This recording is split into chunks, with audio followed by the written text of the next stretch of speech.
Hey brewers, if you've been in homebrewing for any amount of time, you'll know that old joke, oh yeah, I got in homebrewing to save money, and then a couple of minutes later I'm buying stainless steel and fancy glycol systems, and I'm spending thousands and thousands on fancy equipment and more expensive ingredients so that I can try and make the best beer possible. And it's true, we do want to make the best beer possible. And today I'm going to show you how to make a hoppy, high alcohol style while cutting back on some of those big expenses. So if that sounds good to you, stick with me.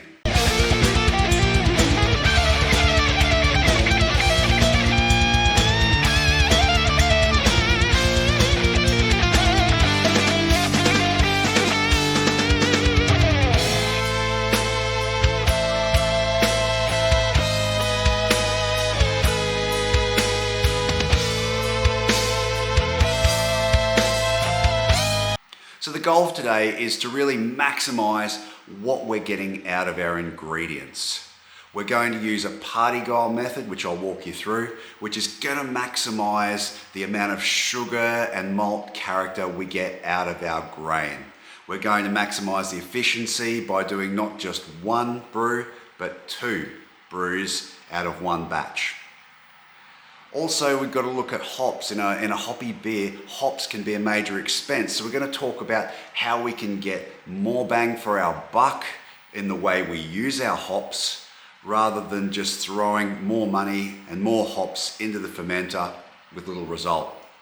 And finally, we're going to talk about how can we best use this method to get away with fermenting 2 beers with 1 pack of yeast, rather than say a double IPA, which is going to take maybe 3 or 4 packs of yeast. So anyway, let's talk about those things. Okay, let's talk a little bit about our grist. I'm going to begin with 10 kilos of Hoppy Days Super Blend. I really like the mouthfeel this grist gives to the final beer. I like the malt flavour to it. And it's also got a little bit of Vienna in there, which will help with the colouring of the finished beer. Next, we're going to add some Dexter malt. Hopefully give a little bit more maltiness to the finished beer, a little bit more body, but I'm not sure I really need that in this version. But the original Black Hops version used the Gladiator malt from Gladfield, so I'm going to use this, which is the Voyager equivalent. And then we're going to use some toffee malt, which give a nice sweet complexity to the finished beer. I'm using this instead of crystal malt. Again, I don't know whether I'll need this for the sweetness for such a big grain bill, but we'll see how it goes, and if it's too much, then we'll adjust the grist in the next batch. But yeah, by all means, if you just wanted to start with Super Blend and ditch the specialty malts, I think we'd probably get a pretty good result even without the specialty malts added. And of course, omitting those specialty malts will decrease the cost of your finished beer by a couple of dollars. And because this is such a large grist and I don't want to mess it up, I'll put in a few more rice hulls, a couple of handfuls for our big grist. So it is a large grist, but the thing is, this grist is enough for the 2 beers we're going to make. And as you can see, this is my mash. This is my mash volume. Oh look, there's another dough ball. Check that out. We don't want those. We want to break them up. Let all the mash water get in there. So we are getting 2 beers out of this, which is, so don't freak out so much about the large grain bill. The reason is, when you do a high gravity beer, you basically need to do a full volume beer. And the question is, what do you do with all the residual sugars you left behind? Normally, if we're doing a 5% beer, we do a sparge and 1/3 of the sugars will come from that. But when we have such a high gravity beer, we need as much water as possible in the mash. We end up doing a full volume beer anyway. So the question is, what are you going to do with the mash once you've done your first batch? And this is the party guile method. It's just, we're going to rinse those grains, do a full volume sparge, and create a lower gravity beer. So if this comes out close to 9%, which I'm anticipating it'll be close to that, the other beer will probably come out close to about 3, 2.5, somewhere around there. We're going to get a low gravity beer at the end. And so what we're trying to do is, instead of leaving all those sugars behind that we would normally do if we had to do a high gravity beer like this, we're saying, no, we're going to unlock those sugars by making a second beer. So that's how we're gaining more efficiency out of our brew day, out of our grist, and getting more value out of the grains we use. Because your efficiency will be down somewhere around 55, 50%. If you've normally got a 75%, 70% efficiency for, say, a 5% beer, you'll drop 20 points easily when you're doing a big mash with no sparge.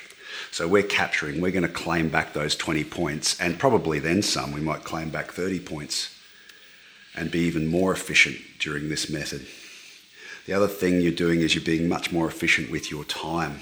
You're having one brew day. It's a little bit longer, but you're using one brew day, and you're going to have 2 beers at the end of it instead of 1 beer for 1 brew day. So that's the first way we're saving. We're saving time and money by using this method. So this is the catch with this brewing system. You do need a bit of stainless steel to make this happen. You need at least 2 urns, 3 if you want to make it more time efficient. So over on the right here, we have our mash tun. And as I've showed you, we've heated the water up, we've put our grain in, and we're doing our first mash of our 11 kilo grist in there. Then on the left, I have a hot liquor tank, and at the moment I'm filling that up with water and heating it, and that's going to do our second mash, or really it's a full volume sparge. Now you don't need to use one of these. You could just, when you empty your mash tun, you could then fill it up with cold water, but it'll take you longer to heat that up and go from there. So 1 or 2 of these, and then you also need a second boil kettle if you're going to use the method which I am advocating today. So that's why I've got the Grainfather G30 down there. I'm going to boil my high gravity wort in that one. Once the mash is done, I'll dump it from the mash tun straight into there, and we'll do our boil. So I've checked my gravity and we've reached 1080. So I'm now dumping this wort into my boil kettle. So we'll boil and finish the beer in the G30 down the bottom. And once I've emptied the wort out of this top kettle, I can take the water from the hot liquor tank, rinse these grains, and start again afresh with a new beer once I've rinsed all the sugars out of that grain. This second mash, or we should probably call it a full volume sparge, will become the base for our second beer. A bonus beer really that we make out of the sugars that would have been left behind in our grains anyway if we had have just done a full volume mash and then ditched the grains. Okay, we've probably mashed that for long enough. Let's turn the pump off.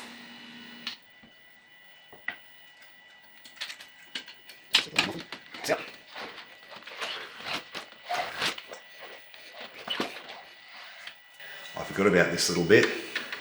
I like to put this little copper bar in here to help the basket keep shape while I lift it out.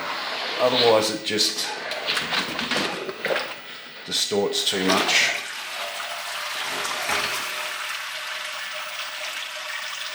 And it compresses on the walls of the urn. So that's not a bad little hack, a little copper bar to keep the, if you're using one of these, because the baskets are so flimsy. Now let that drain out, and when we've got our wort, we can start our boil. Meanwhile, the G30 is coming to a boil, so we'll keep stirring to make sure we don't get a messy boil over. But this is one of the advantages of this style of brewing. We're doing 2 brews in 1 brew day. So you're not only getting the most out of your grain, you're also making the most out of your time as well. Now, it might take a little bit longer if these boils don't exactly line up, but it certainly is more time efficient than doing these 2 brews separately. So just a little update here. We've got our boil going and we've added our hops. We're still waiting to reach a boil on the other kettle, so that'll be a little way away. So it's important that you have 2 separate timers for both these. I use the timer on my G30 here to time this boil, and the one on the Grainfather S40, I use my foam timer to do that. So 2 separate timers. Don't get them mixed up. The other thing you want to do is set out your hop additions so they're ready to go. I've got the ones for the S40, this is a G30, the bigger beer, which will be the Double IPA on this side. And on this side, in different containers, I've got the one for the low alcohol New Zealand Pilsner on this side. This is really important because when you're doing 2 brews at once, you can't afford to muck around and get it wrong. So lay it all out so you know what's going where. Pro tips so you don't mess up and make mistakes. Now these are my hop additions if I was going to do a normal chill style brew, but we're going to take 20 minutes off each of these additions because we're doing a no chill method, which is important to this technique, as we'll see later on. So my 60-minute addition was 5 grams of Pacific Jade. My 45-minute addition was 30 grams of Pacific Jade. At the 30-minute mark, we added 50 grams of Cashmere. At the 20-minute mark, we added 25 grams of Centennial and 20 grams of Citra. So because I'm using the no chill method, we take 20 minutes off each of those additions to allow for the amount of bittering, isomerization of bittering acids that occur while the brew is chilling down. So in the end, I would have added 40-minute additions of 5 gram Pacific Jade. The 30 grams of Pacific Jade came in at 25 minutes. The 50 grams of Cashmere at the 10 minutes, and then at my flame out addition, 25 grams each of Centennial and Citra. And to minimize off flavors, I did do my 20-minute boil before I began my hop additions to make sure I volatile off any DMS precursors in the wort. You might be a bit more brave than me and you can save a bit of time not doing that, but I didn't want to take any chances with such a big batch.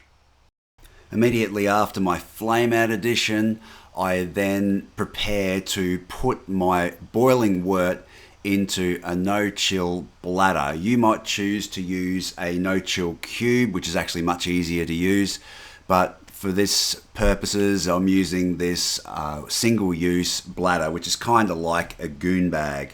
Once we've filled and capped our cube or goon bag, we're then going to allow that to sit and chill in its own time until we're ready to come back and to ferment our wort.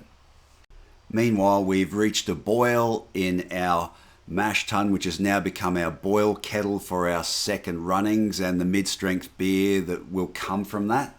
So I'm going to add a 30-minute addition of 20 grams of Pacifica, and I'm going to do a 80-degree hop stand with this beer, and to that I'm going to add 59 grams of Rawaka, because that's how much I had on hand, and 25 grams of Nelson, and we'll sit that hop stand for 10 minutes.